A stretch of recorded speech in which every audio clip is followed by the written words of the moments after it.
Hello mga ka-Shepoy, Sir Chef is back for another food trip adventure. So, backyard cooking muna tayo at medyo busy uli, no? Di tayo makaporma na mag-ikot at maghanap ng masasarap na pagkain sa labas. Pero ito ay ano pa rin to, continuous, no? May bago tayong portion, no? Yung negosyo serye. Negosyo serye, ayan. So, tuturuan ko kayo paano gumawa ng chili garlic. Alam niyo naman, sa mga mahilig dyan na kumain ng siomay, o sa lugaw, sa goto, at iba pang mga pagkain na gusto nila na may maanghang. Yan, magluluto ako, tuturuan ko kayo. Version ko to marami namang version pero ito yung easy version ko, paano gagawa ng chili garlic. So, let's go! So, mga kasepo, ito yung mga primary na ingredients. Siling labuyo. Tapos nagpaano na ako ng bawang madami. Tapos sesame oil, paminta at saka itong seasoning. So, gawa na tayo. Let's go! So, ito na yung sili, no? Nilinis lang. Tapos tinanggal ko yung pinakadulo o tangkay. Tapos meron akong ito, yung chopper para mas madali. At ito na yung bawang. So, simulan na natin. So, guys, ito na, no? So, unahin muna natin yung bawang. At katulad yan, no, mag-ingat lang sa mag-ingat lang sa paghawak ng sili. At bigla nyo maikuskus sa katawan nyo, sa mata nyo. Mahapdi yan, no? So, bawang muna. So, hindi ko na masyado i-detalye, no? Madali lang to. Pero at least makita nyo na ginawa ko. Pero parang short video na lang to para ang mahalaga yung procedure paano gagawin yung chili garlic. Ito na. Mekis.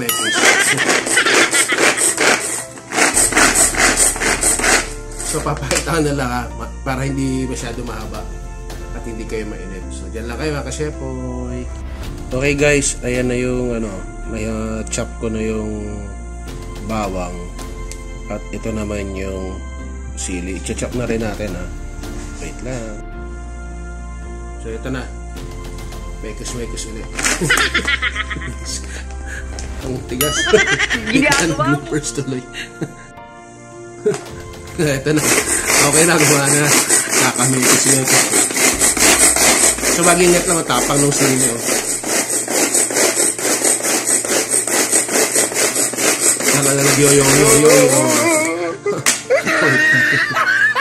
So ayan na guys, luto na tayo.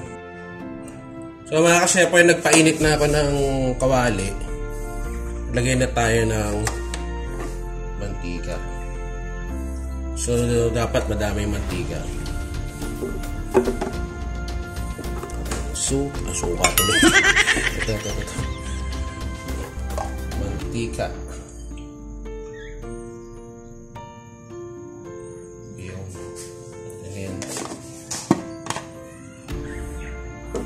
So sa iba meron kasing ginagawa, nakalagay na sa garapon yung bawang at saka sibuyas.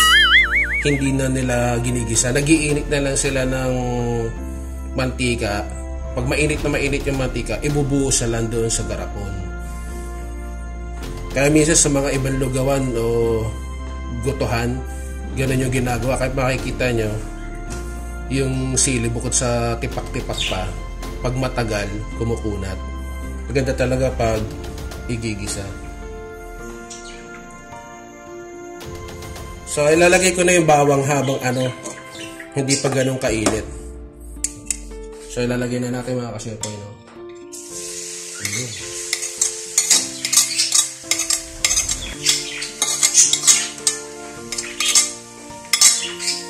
Ang bango.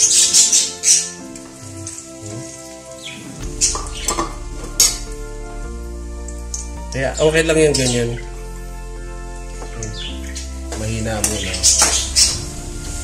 Saka natin lalakasan. Tapos pagka tsaka naman natin hihinagan. So ayan, nakasalang na mga ka-Shepoy, pakita ko sa inyo. So balik ko kuya pag medyo magbo-brown na. Yan lang. So titimplahan natin mga kasepoy. So lalagyan muna natin ng paminta.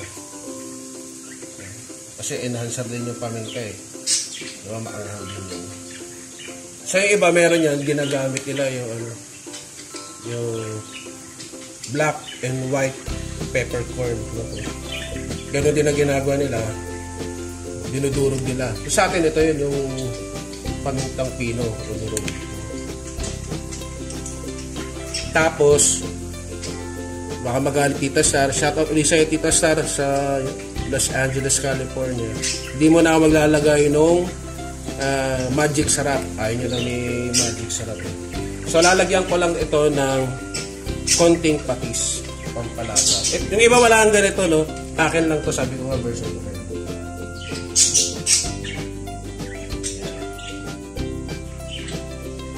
Isa't kalahating takip lang nung patis.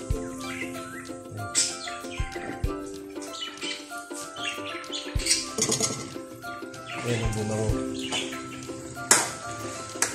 So, balikan ko kaya mga kasepoy para hindi masyadong mahaba. Hindi kayo mainip. So, lalagyan na natin ng pang flavoring ulit. Konti lang, no? Kasi may patis eh. Itong seasoning. Yan. Ilang patak lang yung mga 5 patak. Kaya sang katungkak.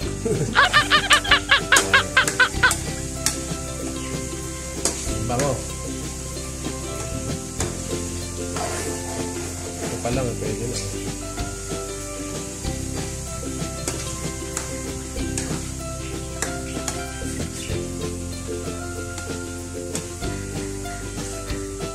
Babantay-bantayan nyo lang para hindi masunog. Tapos halagyan natin ng konting sesame oil. Yung iba walang ganito ha. Ano lang to? Fancy move. Para maiba naman kaysa dun sa mga conventional na o normal na paggawa ng chili oil. Alright. So pag yan medyo nagbabrown na, lalagay na natin yung sili. Hinaan natin yung apoy ha. Ito na yung sili.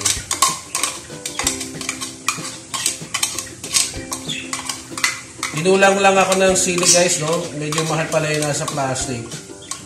Kung dati 5 piso nasa tali eh, nasa plastic. Eh ngayon 10 piso. Maganda yung yung kinikilo sa mga palengke. Mas makakatipid kayo. At saka siyempre, mas marami yung sili. Diyan lang kasi ang bumili sa parang talipapa. Sa mga gilid-gilid lang na tindahan eh. So, dapat ito, mas marami ang sili. Pero, okay na rin ito for the meantime lang, no? Ayan.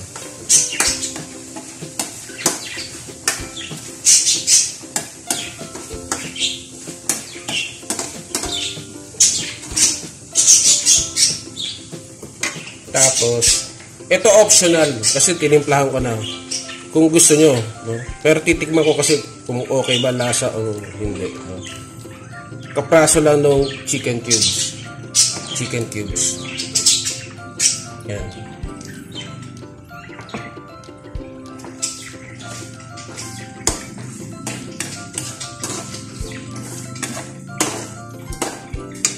So, balik ako kaya mga kasyepo. Okay, kasyepo, ito na yung chili garlic. No? Hindi ko na nilagay lahat at medyo madami. Meron pa naiwan doon. Kasi ito yung chichibuin ko. Wow! Yung siomai, steamed siomai at yung fried siomai. So tara, let's eat. Wow. So bago tayo kumain, pasalamat muna tayo. Panginoon, maraming salamat po sa pagkain ito. Pagpalain mo sa pangalan ng iyong anak. Let's eat. So ito ang kukunin ko. Bale, itong fried, dalawang fried at saka itong steam. So, ko sa inyo, lalagyan ko muna ng chili garlic na ginawa ko.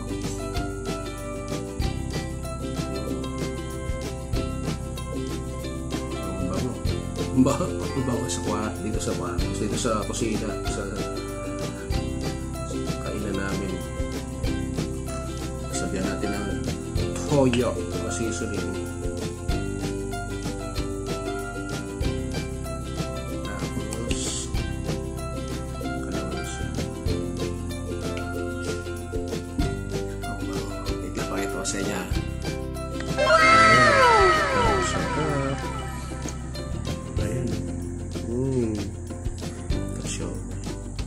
Kaya na, gutom na ako.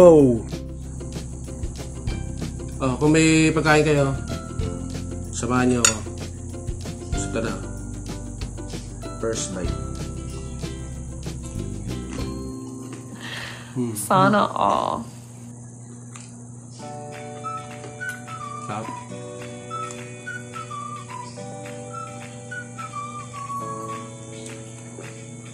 Sakto na ano, no, nilagyan ko ng yung mga seasoning.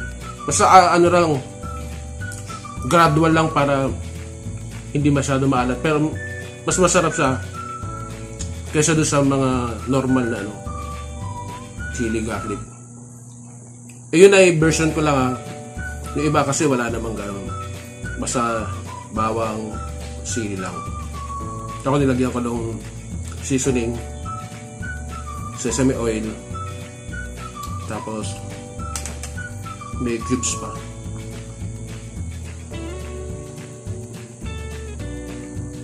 Steam.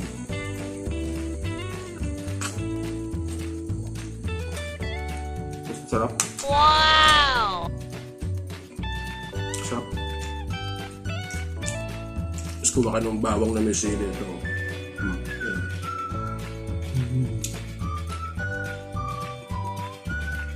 Wala. Kumagat na yung ahang.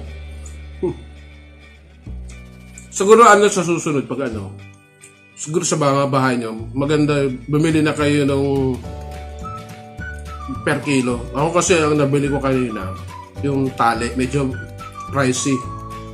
Although mas marami yung bawang, kumagat pa rin naman yung ano, yung anghang, masarap pa rin. Tsaka kumulay. So, kanina di ko na pinakita, nilakasan ko yung apoy. Basta haluin nyo lang para mag-balance yung kulay at saka maluto lahat at hindi masunog. No? Tsaka hindi manikit sa ilalim. Tapos, nung medyo okay na, tsaka ako hininaan. Tapos, hanggang sa pinatay ko, hanggang ayun na yung talagang nakuha na yung kulay niya. Iba ko ha.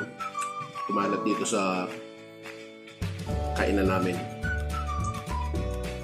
So bago ko ubos ito mga ka-Shepoy, please sa mga hindi pa dyan, subscribe, like, comment, share, at please hit the notification bell, pakalagay nyo sa all para abisuhan kayo ng Facebook, YouTube, at saka masabi na meron akong bagong video. Kakamali ako.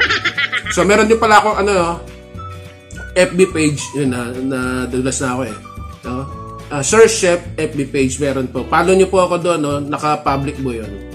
At sa lahat po, para lumakas yung YouTube channel, pakiusap po ulit, katulad sa mga nakarang sinabi ko. Please watch all my videos and please, kumare, i-like ko na rin. So, dyan na po kayo. Bye-bye. God bless. Ingat po sa ating lahat. Peace.